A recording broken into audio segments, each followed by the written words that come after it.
Picture this. You're in the last class of the day, already mentally checked out, when you finally get the text that you have been waiting almost 3 weeks for. Your package from Shein has finally been delivered. And you're excited. You want to try on your new dress and wear it out. However, when you first try your dress, you realize that it does not fit. And though you tell yourself that you will take it to the tailor or watch a YouTube video on how to fix it yourself, you decide to just put it away for the moment. But then 6 months later, while cleaning your closet, you find it. But it is just not worth the hassle anymore. So you just simply throw it away. I mean, anyways, $12 for a dress doesn't seem like much of a waste, or does it? In this speech, I would be explaining the real price of fast fashion and how cheap clothing is a danger to not only us as consumers, but to our environment as a whole. So, what is fast fashion? An article from Good on You explains that the term fast fashion defines cheap clothing that samples ideas from the catwalk, meaning that we could all look like Kylie Jenner in her $10,000 Prada dress, except that we're not wearing the $10,000 Prada dress, but the one to the right that looks exactly like it for just a fraction of the price. Fashion Nova can make this dress for just $82. So we all get to look like superstars and keep up with the trendy new looks at a much affordable price. So why is this a bad thing? Well, being cheap means that many of their pieces are made with synthetic fabrics like polyester and nylon. Clothing from these materials don't decay. And because they don't decay, every piece we buy from Fashion Nova or Shein will most likely spend more time in the landfills than they will in our closets. But this is just the tip of the iceberg. CBC News explained that after a market investigation of Shein and AliExpress and Sephora found that out of 38 samples of clothing, adults and maternity clothes and accessories, 1 in 5 had very high elevated levels of chemicals, included lead and PFAS. But this is not the only thing that is wrong with how they make the clothes.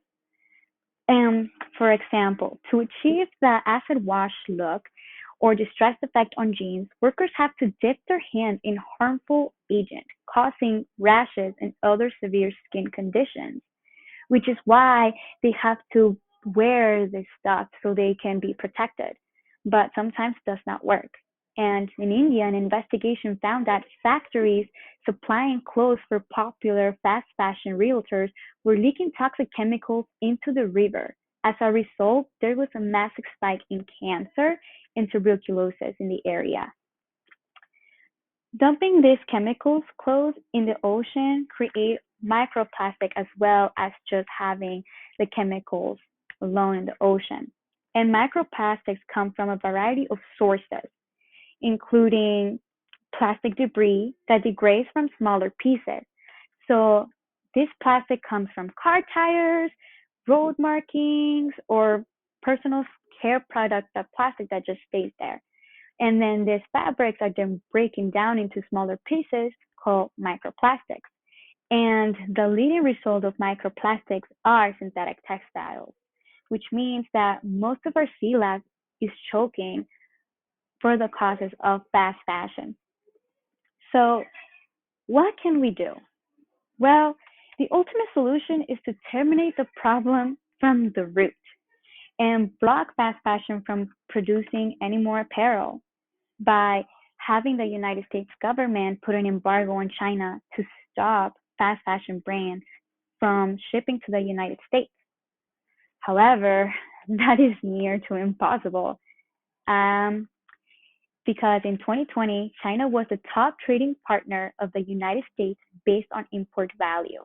In that year, the United States imports from China totaled 435.4 billion US dollars. Because China and the United States have a trade treaty, this could take years to end and terminate. But we can't just stay like this and do nothing about it. So be the change you want to see in the world. We can start by stopping the fast fashion industry from making any more clothes by just stop buying and consuming it. And I know it sounds a little drastic, but hear me out. Fast fashion carries themselves into having teenagers and people that care about what their favorite celebrities are wearing.